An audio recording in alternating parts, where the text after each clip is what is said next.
2003. It's 2025. It's 2025.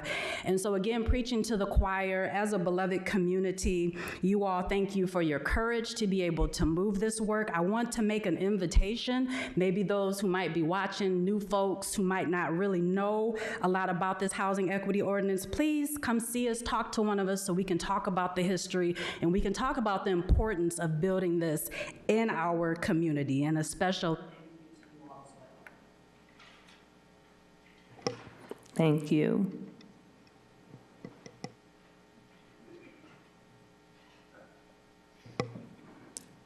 Any more comments? Do we have any on the phone? Before we go on phone, I do want to note that I don't think the mic was on when Mr. Andrew was speaking. So if he could come back and make his comments, that would be appreciated. Apologies. I think it was. We were able to hear him. Yes. yeah.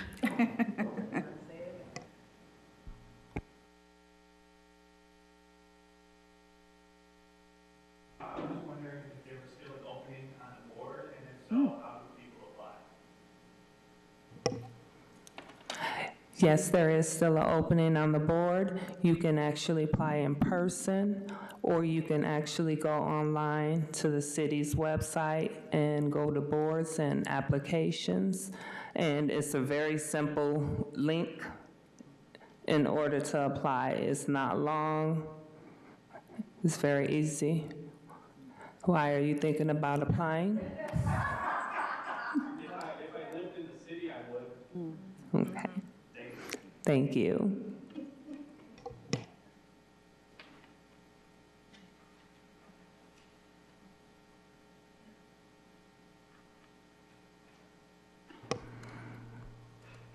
No further comments? I am opening calls right now.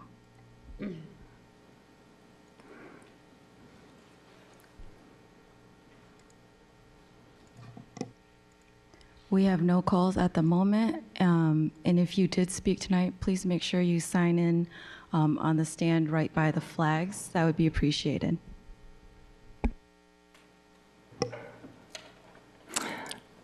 Thank you, Lau. We will be moving to board member comments. Anyone want to make a comment?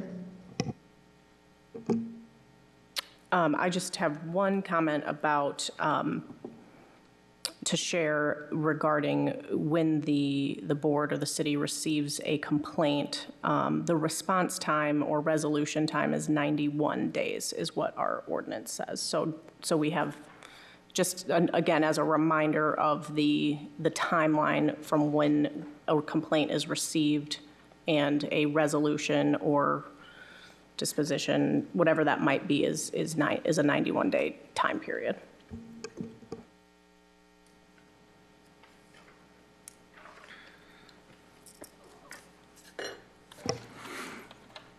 Well, I want to say thank you all for coming this evening. I always appreciate the support.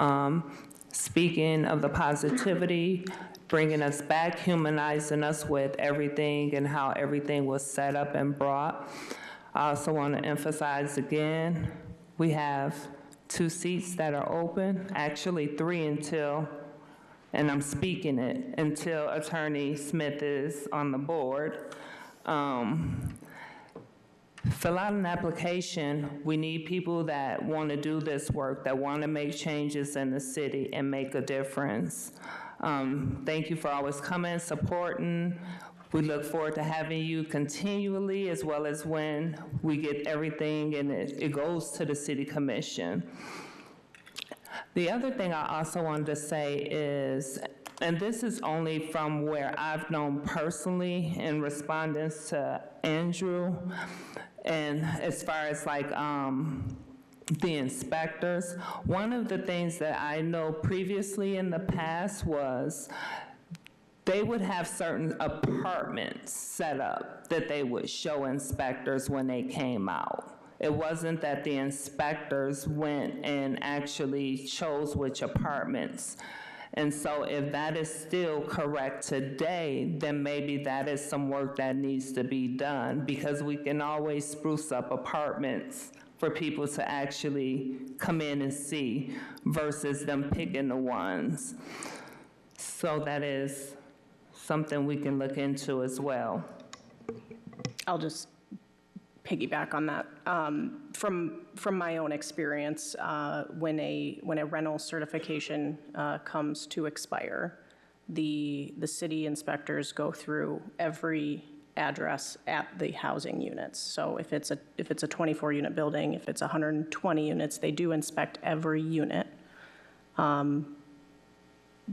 During that time frame in which you are required to make the repairs, you could make the repair and then maybe something else occurs in that time period. So then the city comes back out, inspects every unit again that had a violation.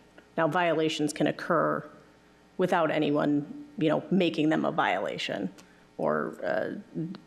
So my point is that even the city will enter at the very least one time into every housing unit that requires certification. And let's say a unit does not have any compliance issues at that initial inspection, they won't return back into that unit for the re-inspection. So if that unit wasn't flagged in the